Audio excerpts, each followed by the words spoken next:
নমস্কার, Ramakrishna TV YouTube চ্যানেলের পক্ষ থেকে সকল মা, বাবা, দাদু, দিদা, ঠাকুমা, ঠাকুর দাদা, দাদা, দিদি, ছোট ছোট ভাই বোনদের জানাই অনেক অনেক ভালোবাসা, প্রীতি ও আন্তরিক শুভেচ্ছা। সবাই ভালো আছেন, ভালো থাকবেন। আমি আবারও চলে এসেছি শ্রী শ্রী রামকৃষ্ণ মিশনের স্বামী লোকেশ্বরানন্দ মহারাজজির সম্পাদিত শতরূপে সারদা সম্পর্কে আলোচনা করতে, এবং আমরা আলোচনায় আছি তপস্বিনী অধ্যায়, লেখক অভয়া দাশগুপ্তের লেখায়। এবং আজকে আমরা আলোচনা করব তৃতীয় ভাগ।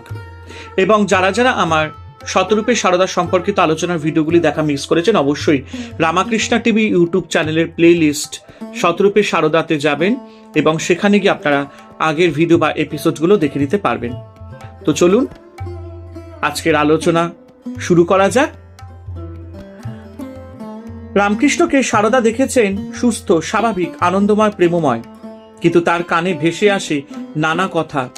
তার কানে আসে রামকৃষ্ণ নাকি উন্মাদ, তিনি উলঙ্গ হয়ে বেড়ান। প্রতিবেশী পরিজনেরা তাকে দেখিয়ে বলেন পাগলের স্ত্রী, অথবা ও মা শ্যামা মেয়ের খ্যাপা জামাই, এর সঙ্গে বিয়ে হয়েছে। এসব উক্তি সারদার মর্মে গিয়ে আঘাত করে। সারদা আর স্থির থাকতে পারেন না, তাকে একটা সিদ্ধান্ত নিতে হয়। আমি মনে ভাবলুম সবাই এমন বলছে, আমি গিয়ে একবার দেখে আসি কি রকম আছেন। গঙ্গা স্নান করবার ছলে প্রায় 80 মাইল পথ পায়ে হেঁটে স্বামীর সাধন ক্ষেত্র দক্ষিণেশ্বরে এসে উপস্থিত হন। এই তপস্যা শুধু সারদার পক্ষেই সম্ভব। এই তপস্যা শুধু কায়িক নয়, মানসিকও।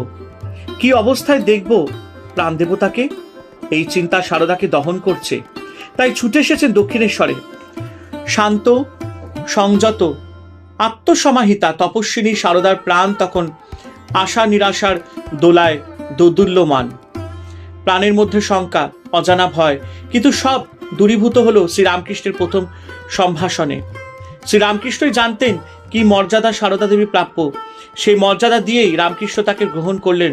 বললেন, তুমি এতদিনে এলে, এখন কি আর আমার সেজবাবু আছে যে তোমার যত্ন হবে?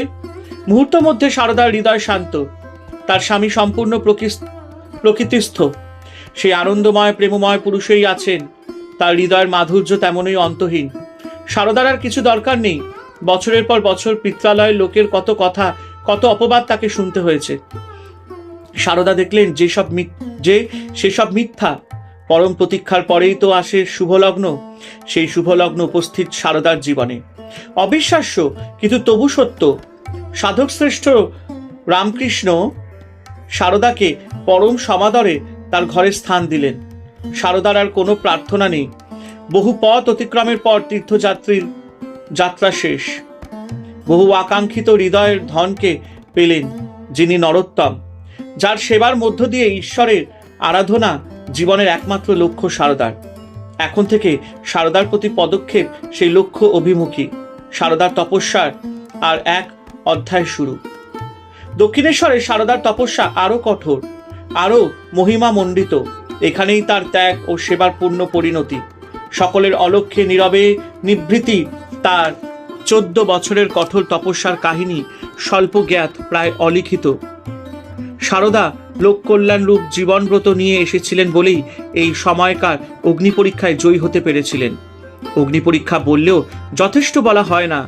এই সময়ের কঠোর সাধনার কাছে অগ্নি পরীক্ষাও তুচ্ছ ব্যাপার। অথচ এই ত্যাগ, তিতিক্ষা ও সেবাব্রতকে তিনি গোপন রেখেছিলেন এক স্বেচ্ছারোপিত আবরণে। নিরন্তর প্রয়াসে নিজের আচরণ, ত্যাগ উজ্জ্বল জীবনাচর্যার সমস্ত গৌরবকে তিনি লোকচক্ষুর অন্তরালে রেখেছিলেন। এমনকি নিজের উপস্থিতিকে পর্যন্ত কি যত্নে মুছে ফেলেছিলেন তিনি, তা বোঝা যায় খাজাঞ্চির এই উক্তিতে। তিনি আছেন শুনেছি, কিন্তু কখনো দেখতে পাইনি। সারদা নিজেও বলেছেন, এত বছর ছিলুম, একদিনও কারোর সামনে পড়িনি। এই আত্মবিলুপ্তি তপস্যার শ্রেষ্ঠ ফলশ্রুতি। সেবার আড়ালে এই আত্মবিলুপ্তি আধ্যাত্ম সাধনার ইতিহাসে বিরল। প্রথমবারে দক্ষিণেশ্বরে আসার পর সারদা স্বামীর এক কঠিন প্রশ্নের সম্মুখীন হন। কি গো, তুমি কি আমায় সংসার পথে টেনে নিতে এসেছ?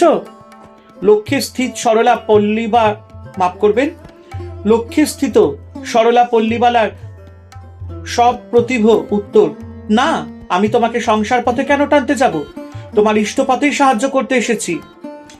এই তপস্বিনী শারদাই যোগ্য উত্তর। এই তপস্বিনী শারদারই যোগ্য উত্তর।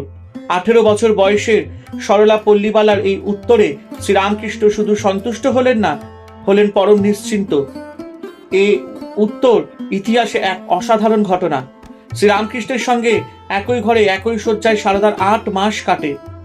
যিনি যত বড় শক্তির অধিকারী হন, দেহধারী মানুষ রূপে পৃথিবীতে জন্মগ্রহণ করলে প্রত্যেককেই দেহের ন্যূনতম দাবিকে স্বীকার করতে হয়। দেহধারী শ্রীরামকৃষ্ণকেও তা স্বীকার করতে হয়েছে। তিনি ক্ষুধা, তৃষ্ণা, আধিব্যাধির অধীন হয়েছেন, কিন্তু দেহের অন্যতম প্রধান দাবি কামকে যে তিনি জয় করতে সক্ষম হলেন, পরিণীতা পত্নীর সান্নিধ্য সত্ত্বেও তা জগতের ইতিহাসে তুলনারহিত ঘটনা, মনোবিজ্ঞানীর কাছে ব্যাখ্যাতীত। এই কামজয়ী পুরুষের সিদ্ধি সুবিদিত, কিন্তু এর মূল অন্বেষণ করতে গেলে দেখা যায় সেই অসামান্য জিতেন্দ্রীয় নারী শারদার ঐকান্তিক সহযোগিতা। এই সময় প্রতি রাতে শ্রীরামকৃষ্ণের গভীর সমাধিস্থরূপ প্রত্যক্ষ করে শারদা মাঝে মাঝে ভীত হয়ে পড়েছেন, বা মাফ করবেন, ভীত হয়ে পড়তেন। অপূর্ব দিব্যভাবে শ্রীরামকৃষ্ণের কখনো হাসি, কখনো কান্না, কখনো ভাবের ঘরে ভবতারিণীর সঙ্গে নানা কথা, আবার কখনো বা তার গভীর সমাধিমগ্ন রূপ দেখে শারদা ভয় ভয় ভাবতেন কখন রাত শেষ হয়ে দিনের আলো ফুটে উঠবে। আবার কখনো শারদা নিজেই ভগবানের নাম শুনিয়ে শ্রীরামকৃষ্ণকে প্রকৃতিস্থ করতে সক্ষম হতেন। এইভাবেই সাধক রামকৃষ্ণের অভূতপূর্ব সাধন যজ্ঞের তিনি ছিলেন নেপথ্য সহায়িকা। এই আত্মপরীক্ষার পর শ্রীরামকৃষ্ণকেও স্বীকার করতে হলো, ও শারদা, যদি এত ভালো না হতো, আত্মহারা হয়ে তখন আমাকে আক্রমণ করত, তাহলে আমার সংযমের বাঁধ ভেঙে দেহবুদ্ধি আসতো কিনা কে বলতে পারে। তথাকথিত অশিক্ষিত গ্রামের এই বধূটি যে দুশ্চর সাধন বলে আত্মসংযমের এই শীর্ষ বিন্দুতে উপনীত হতে পেরেছিলেন, সে সাধনার বিবরণ আমাদের জানা নেই। শারদার পূর্বোক্ত একটিমাত্র কথাতেই তার এই তপশ্চর্যা এবং তপস্বিদ্ধির কথা ঘোষিত। তোমার ইষ্টপথেই সাহায্য করতে এসেছি। ব্রতধারিণীর এই আত্মত্যাগের তুলনা মেলে না। দক্ষিণেশ্বরে মাস দেড়েক থাকবার পরেই ষোড়শী পূজা হলো, এবং সেই পূজায়, মানে যাকে বলা হয় ফলহারিণী কালী পূজার রাত্রে, রামকৃষ্ণের অন্তরে আজ অভিনব পূজার সংকল্প সায়াহ্ন উত্তীর্ণ হলো। নির্জন নিঃশব্দ রাত্রিতে শারদাকে পূজার বেদিতে বসে রামকৃষ্ণ মাতৃভাবে ষোড়শী পূজা করেন। পূজক ও পূজিতা উভয় দিব্যভাবে আবিষ্ট। শ্রীরামকৃষ্ণের চোখে শারদা স্বয়ং মহামায়া, মূর্তিমতী জগৎ জননী। পূজক শ্রীরামকৃষ্ণের মুখে উচ্চারিত হলো প্রার্থনা মন্ত্র। একাগ্র মনে করজোরে আহ্বান করলেন চিন্ময়ী অনাদি অনন্ত শক্তিকে শারদার দেহে। পূজ্যা শারদাও তদভাবে ভাবিতা তন্ময় সমাধিস্থা। যথাবিহিত পূজা শেষে শারদার চরণে অর্ঘ্য নিবেদন করলেন রামকৃষ্ণ। ভুলুণ্ঠিত হলেন সেই আরাধ্যার চরণে। মানবীয় দেবীর ভেদ মুছে যায় সেই মুহূর্তটিতে। শারদা এখন জগন্মাতা, তাই অকুণ্ঠ চিত্তে নিশ্চল প্রতিমার মতোই গ্রহণ করলেন যুগশ্রেষ্ঠ সাধকের পূজা ও প্রণাম। অবগুণ্ঠের আড়ালে যে শক্তি সঞ্চিত ছিল, আজ তা উন্মোচিত। তাই রামকৃষ্ণের এই পূজা তার প্রাপ্য মানুষের সাধনার ইতিহাসে এই সিদ্ধির মুহূর্তটি চিরন্তর হয়ে রইল, অতুলনীয় হয়ে থাকলো এই ঘটনা সারা জীবন। হরে কৃষ্ণ কৃষ্ণ কৃষ্ণ হরে হরে, হরে রাম রাম রাম হরে হরে। জয় শুভ শম্ভু, জয় দেবী দুর্গা দুর্গতি নাশিনী, জয় মা কালী।